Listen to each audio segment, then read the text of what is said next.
So yan guys, welcome back to my channel! Yes, for today's video, mag-harvest po tayo sa aking mini garden. So let's go! Gusto niyo bang makita ang aking mahiwagang sitaw?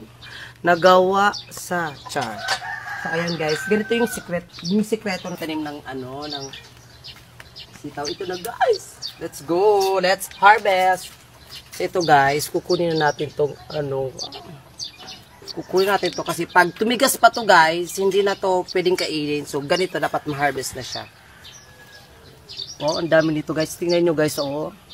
Yes, inaano ko lang nito is betchin. Binalagyan ko to ng betchin baga, yung tinunaw na betchin sa at lulusog ng aking mga sitaw. So yan guys, kumuha lang tayo dito kasi pag hindi pa natin to pabibigay.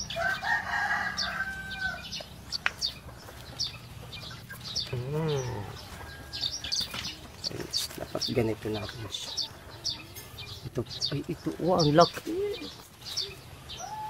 Ang laki na guys. Oh.